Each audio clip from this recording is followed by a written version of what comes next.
On the good side naman, ito yung sinasabi natin guys, no, na savings mga kapiksi, no, for some of you, kagaya nga nung sinabi ko sa kanyo kanina, this is more on money mga kapiksi, na para mag-harvest naman kayo. Pag sinabing mag-harvest, mag-aani kayo, no, pwedeng yung iba sa inyo literal na baka yung mga investment nyo dati is namumunga na talaga, kumikita na talaga yung mga investment nyo. So pag sinabing investment, pwedeng negosyo or I don't know kung saan nyo nilagay yung mga pera nyo para mapalago nyo. So nag-harvest talaga yung iba sa inyo. So this is tag-ani season. And for some of you guys naman, parang feeling nyo you are being rewarded by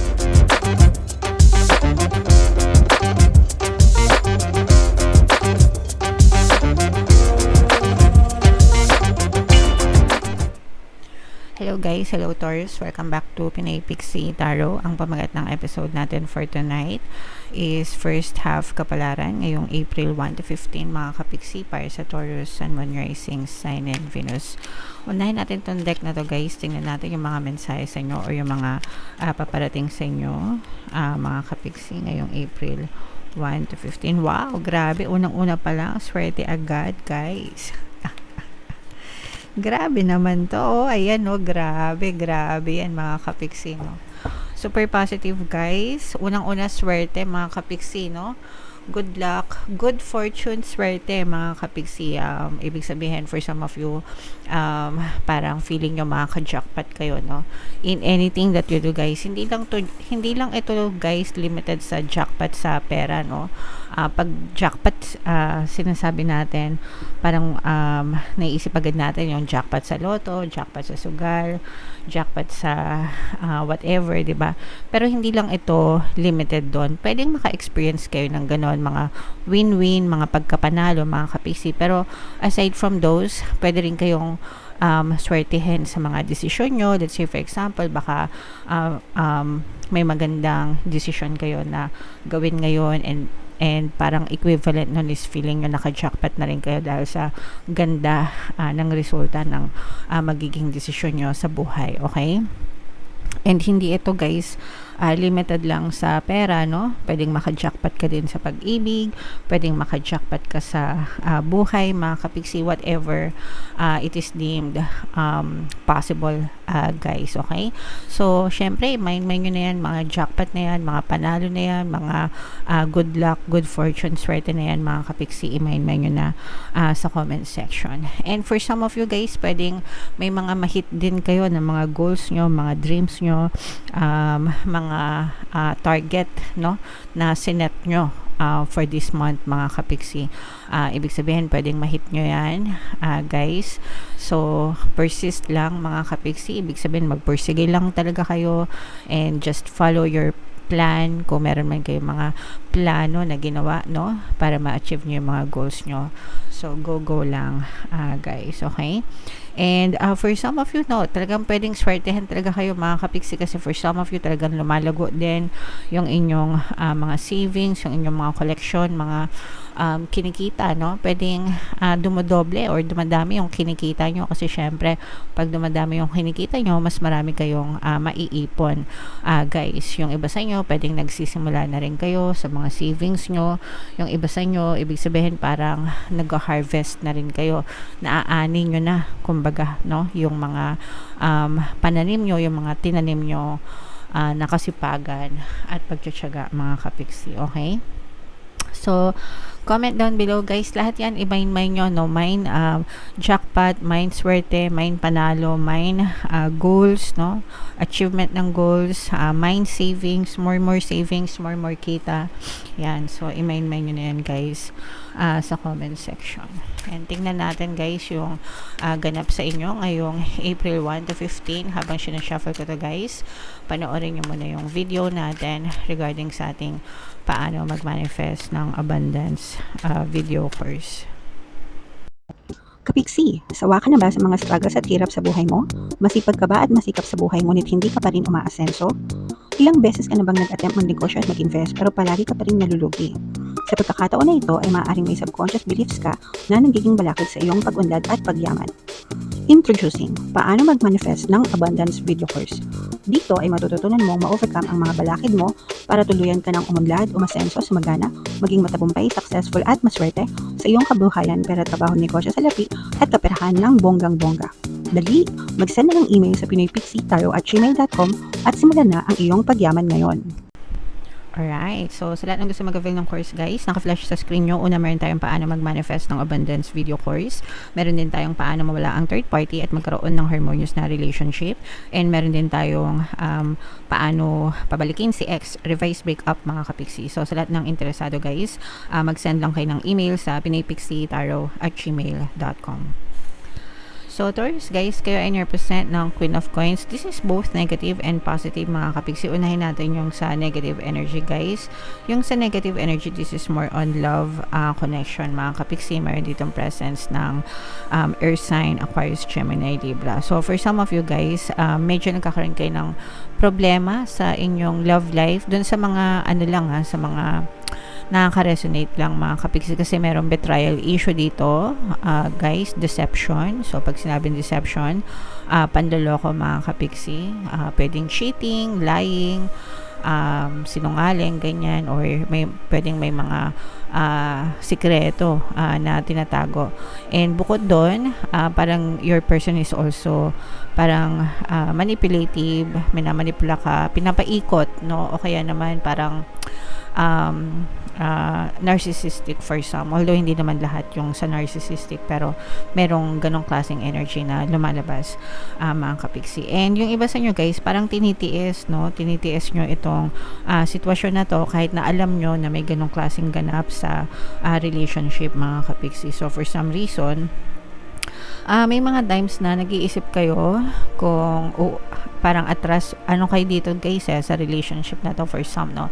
Parang medyo urong sulong, no? Ibig sabihin, minsan parang gusto mo nang bumigay, pero minsan gusto mo pang ipaglaban yung relationship. So, nandun yung confusion din, guys, no? Pwedeng matagal na rin kasi, or matagal na rin yung pinagsamahan nyo, kaya medyo mahirap na rin kayong bumitaw. But, ang nararamdaman natin dito, for some of you, is there's a lot of sadness, loneliness, within, mga kapiksi. And yung iba sa inyo guys, parang wala kayong masabihan ng problema nyo. So parang sinasarili nyo lang, kaya parang mas malungkot kayo, mga kapiksi. Yung iba, the reason kung bakit hindi nyo masabi sa iba is parang natatakot din kayo na ma-judge kayo, no, ng ibang tao, mga kapiksi. So yeah.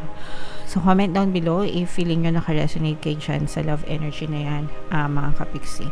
On the good side naman, ito yung sinasabi natin, guys, no, na savings, mga kapiksi, no, for some of you, kagaya nga nung sinabi ko sa kanyo kanina, this is more on money, mga kapiksi, na para mag-harvest naman kayo. Pag sinabing mag-harvest, mag-aani kayo, no, pwedeng, yung iba sa inyo, literal na baka yung mga investment nyo dati is namumunga na talaga, kumikita na talaga, yung mga investment nyo. So, pag sinabing investment, pwedeng negosyo, or I don't know kung saan nyo nilagay yung mga pera nyo para mapalago nyo. So, nag-harvest talaga yung iba sa inyo. So, this is tag-ani season. And for some of you guys naman, parang feeling nyo you are being rewarded by the universe, no? Kumbaga, parang binabalik talaga sa'yo ni universe yung mga rewards na deserve mo pagdating sa kaperahan dahil sa pagiging masipag mo at matyaga mo sa buhay. And for some of you guys, no, dahil nga lumalago na yung inyong kaperahan, parang you are thinking of new ways, para may mga parang gusto nyo pang makipagsapalaran para mas lalo pang lumago yung inyong kabuhayan. So, hanggang kaya nyo, hanggang gusto nyo, and hanggang may kaalaman kayo, guys, i-push nyo lang, no? Para mapalago nyo yung inyong kabuhayan, mga kapiksi. So, what else, guys? So, i-mind nyo na yan, yung mga magaganda, syempre, i-mind natin yan, mga harvest na yan, yung mga tag-ani na yan, mga kapiksi. So, i-mind nyo na yan sa comment section, guys. Pero, ito ibabala din, no, na mag-ingat din kayo sa mga, kasi nga, diba, sabi ko sa inyo, for some of you, maaaring naghahanap pa kayo ng ibang pamamaraan para mapalago pa lalo yung inyong kabuhayan, kaperahan, make sure na maging moderate risk taker din kayo.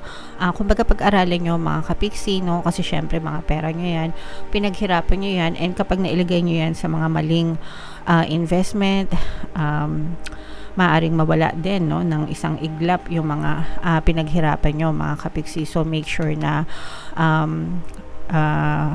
pag-isipan nyo mabuti kung saan yung ilalagak or ilalagay yung mga kaperahan nyo, guys, okay? And for some of you naman guys, nararamdaman ko this is also again, no, dun sa mga parang mga natatagong emosyon ito, mga kapiksi, dahil nga yung iba sa nyo is may betrayal na nagaganap dun sa relationship. So this is more, yung iba sa nyo parang more on relationship problems ito, na sabi ko nga, no, parang kinikim-kim nyo kasi sa sarili nyo guys, no, and parang you are crying alone, na parang walang makarinig sa inyo, walang makatulong sa inyo mga kapiksi. Pero sooner or later guys, ma-overcome nyo din yan. Kumbaga ganun talaga guys, pag may problema syempre masakit, 'di ba? Iiyak lang tayo, pero unti-unti malalabanan nyo din yan and ma-overcome nyo rin yan, mga kapiksi. Just take one step at a time and don't be too hard on yourself mga kapiksi. Kung meron kayong mga kakilala, pwede nyong ilabas guys. Actually crying is good, no? Makatulong yung pag-iyak sa inyo para mailabas nyo yung hinaing sa puso nyo mga kapiksi. And if meron kayong mga taong mapagkakatiwalaan, 'di ba, mga pagsasabihan ng problema nyo, ganyan, let it all out, para alam yun, gumaan-gaan talaga yung pakiramdam nyo, mga kapiksi. Crying is good, it's cleansing of the soul, diba? So wag kayong mahiyang umiyak kung gusto nyo, guys, okay? So itong mga magaganda na to, itong mga harvest na yan guys, imay-may nyo, savings, tsaka yung kanina nakita natin na mga good luck, good fortune, no? Imay-may nyo sa comment section and comment down below guys if feeling nyo naka-resonate kayo doon.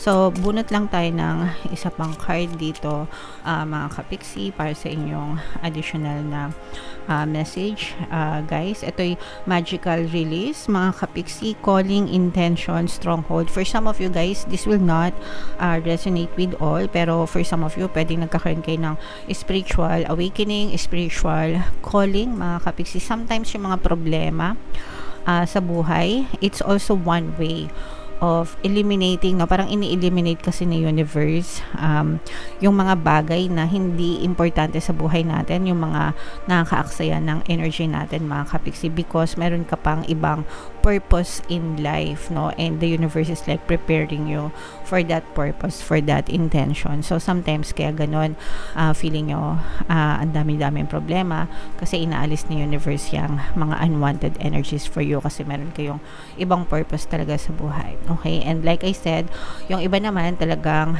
meron pwedeng nagkakaroon kayo ng spiritual awakening or calling. So mararamdaman nyo yun mga kapiksi.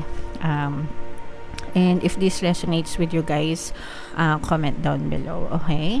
Alright, so yeah, comment down below, mga kapiksi, if feeling nyo naka-resonate kayo dyan for more tarot readings guys. Ito yung playlist nyo, ito naman yung ating success stories ng paano mag-manifest ng abundance video course. Click here to subscribe guys, and ito yung ating mga pampaswerte subliminals.